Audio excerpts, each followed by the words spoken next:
Greetings and welcome to the last video in our Sale of Real Property trilogy. Before we go into the details of what sellers must disclose, I just want to remind you that the default in real estate transactions is caveat emptor, buyer beware. In general, right, particularly under the common law, there were no duties of disclosure. The assumption was that what a purchaser wanted was the raw land, mostly for agricultural purposes, and the assumption was that the buyer and the seller were in an equally good position to assess the quality of the land. As we've moved away from an agrarian society and into a modern urban society where what people are purchasing, and just like what people are renting, is a place to live or a building on land, those rules have changed somewhat. Caveat emptor is the default, but there are significant moves away from that default. We already saw in the context of marketable title that disclosure can be a way to solve an encumbrance problem. But like the example of the developer who bought out the 7/8 owners of a farm in order to make a quick profit selling to the school board, there is no general duty of a seller to disclose to a buyer just because the buyer might want to know the information. And like the highway bringing down the property value in our hypo about the Bakers purchasing the Stones property, the seller has no obligation to make sure that a buyer considers issues that any reasonably prudent buyer would notice and consider. But what about things that are not obvious? What about latent defects? Things like the roof leaks when it rains. Can the seller paint over water spots on the ceiling and keep quiet about the issue?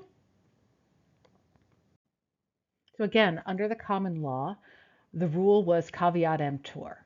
But there was an exception even then that the seller could not affirmatively misrepresent or actively conceal defects. So in the question I just threw out about painting over the water stains on the ceiling and pretending there's no leaks, that probably would be a problem regardless of caveat emptor, because when the seller hides a defect, there's no way for the buyer to discover it on their own. There's no way for them to caveat, to beware. This brings us to my all-time favorite case to teach in property, Stambovsky versus Ackerley. So in this case, the court begins by declaring, as a matter of law, this house is haunted, meaning that the seller, who has worked so hard to cultivate a reputation for the house is haunted, cannot, in this litigation, take a different position. Now, if you go online and you look on psychic proof websites or ghosts are real kind of websites, you will see this line from this case cited as proof that ghosts exist, which is, of course, not what the court was finding at all. What the court was finding at all is that a person who has spent a great deal of time and effort creating an impression about this house cannot then come into court and take a radically different position to the disadvantage of the buyer. Now, an important thing to remember about this case is that it is in the early 90s. There is no internet.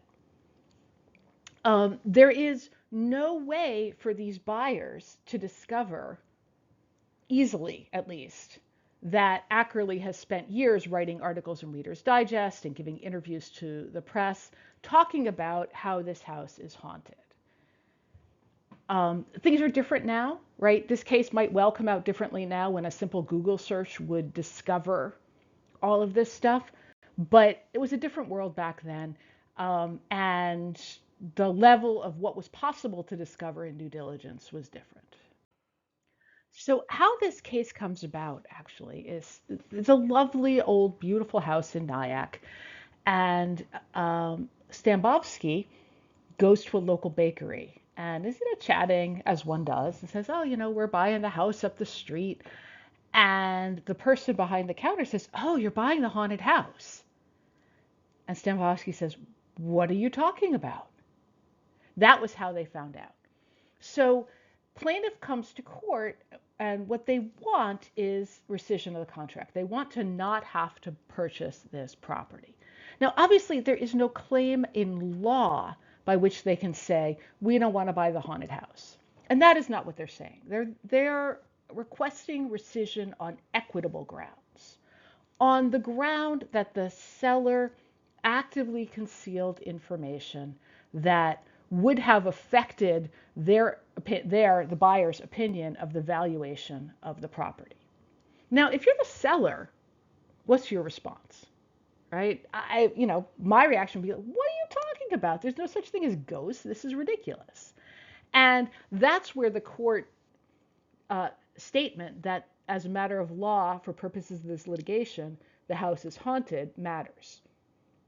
The court is saying that the carefully cultivated reputation that the house is haunted is a position that the seller can't abandon for convenience in this case, right? The court is assessing whether or not that reputation, not the fact of haunting, but the reputation that the seller has created is a latent defect that went to the very essence of the bargain between the parties. Right? The plaintiff is arguing that this impairs the value of the property and its potential for resale. And the court agreed that the extent of the impairment from this carefully cultivated reputation that the house was haunted was an issue of fact for the trier. Right? The key issue here, again, is the seller actively disseminated information to the general public that impacted the value of the property, told everybody except the buyer. The house was included on local ghost tours. Ghost hunters routinely trespassed to look in the windows or ring the doorbell. So Stambovskys really had legitimate questions about the serious their ability to have quiet enjoyment of the house once it has that kind of notoriety.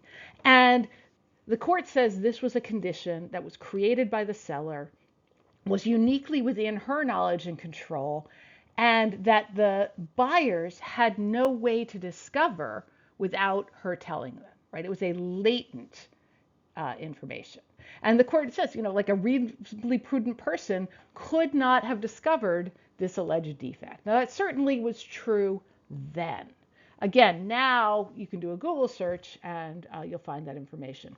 I just want to point out that I particularly appreciate the court's alternative holding, which I'm not sure if it's in your book or not, but as an alternative holding, the court finds that the sellers had failed to turn over the property vacant because of the ghosts. So if you do a Google search, you're going to find articles like this. Legally haunted New York manor is for sale again. A celebrity-owned New York mansion, once declared legally haunted, I think you can hear the air quotes there, is on the market for $1.9 million. Right? Now, this is very common knowledge. So again, today, this case might come out differently because it'd be hard to say this was a latent defect. And it also gives some context to this New York City Department of Building social media post joking that whether a property is haunted or not is a category of record keeping in the city records.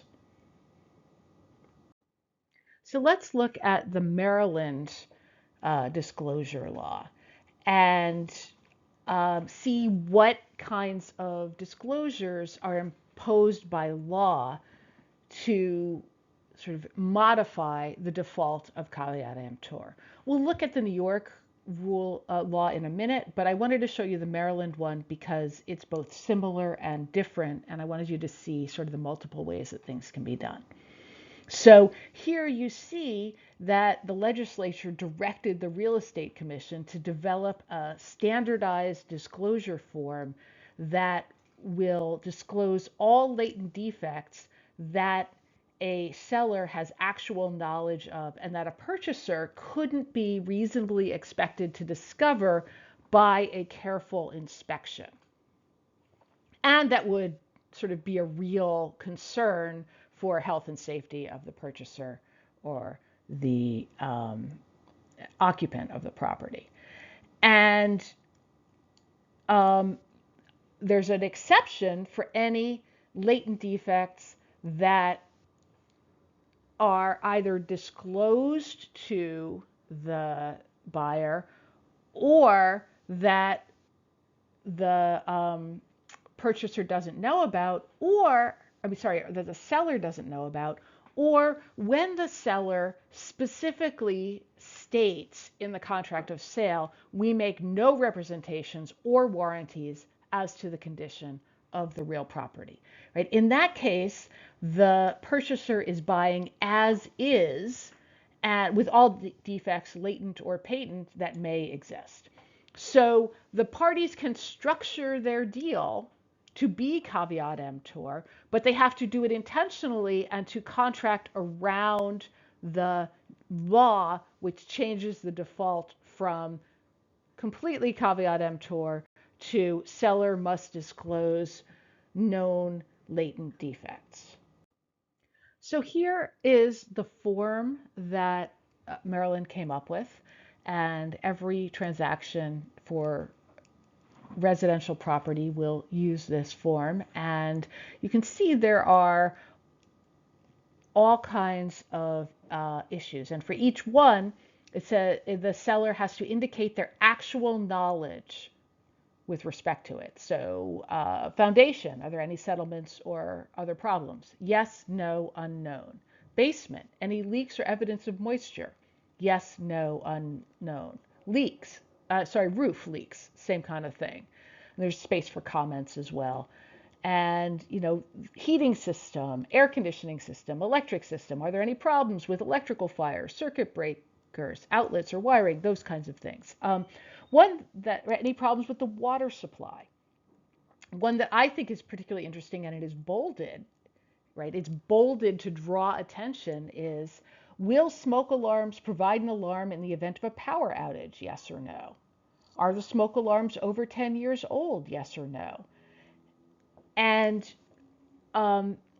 this disclosure form includes a notice to purchasers that the information contained in the disclosure statements is not a warranty by the seller, as opposed to any conditions which the seller has no actual knowledge of, and ones that are checked here, as well as any other conditions that might affect the property that the seller has no knowledge of.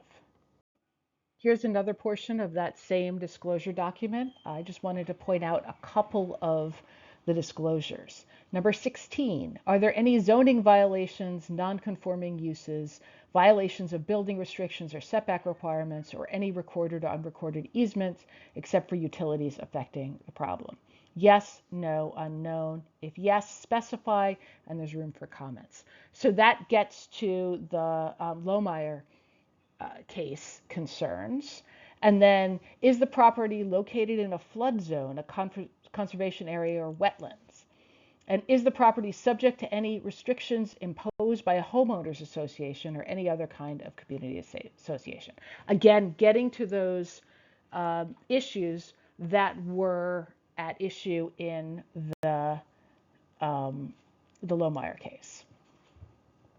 And it has to be signed by the seller and the purchaser. So New York has a similar requirement about a property condition disclosure statement. And New York requires that the seller complete and sign the disclosure statement and deliver it to the buyer prior to the signing of a contract for sale. And then the real estate conditions disclosure statement containing the signatures of both the buyer and the seller shall be attached to the real estate purchase contract. So in New York, the buyer must get all this information before they sign a contract of sale, and to document that, the disclosure has to be attached to the contract of sale. So here are the kinds of things that must be disclosed in New York. Lead paint, right? That's a federal requirement that applies everywhere. Leases or other rights to use the property, adverse possession claims, HOA fees, and other common features and elements and associated surcharges, whether it's in a floodplain or there's a wetlands designation, whether there are waste disposal hazards known on the site, whether there's any structural damage like the roof leaking or other damage to building systems, and any known defects in mechanical elements of the house. Again, these disclosures are limited to known defects, things that the seller knows about that the buyer could not easily discover on their own. New York also has some interesting protections for sellers. So this is New York Real Property Law, Section 443A1.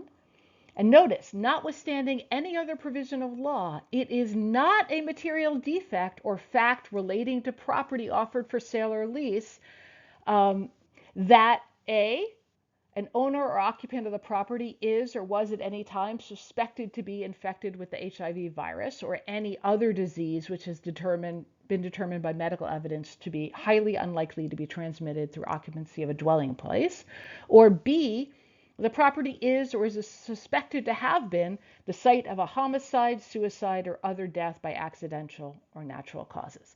So in New York, those kinds of stigma questions about a property are very explicitly not included in the requirement to disclose latent defects. And in fact, another section of this same statute says no cause of action shall arise against an owner of real property or their agent or their broker for a failure to disclose any of these issues in a real estate transaction. And failure to disclose is not grounds for disciplinary action against a real estate agent or broker who's licensed in the state of New York. Now, this law makes the Stambovsky decision even more surprising, though, of course, hauntings is not one of the options here. But the idea that you must disclose stigmatizing information, right, is pretty soundly rejected in New York by statute.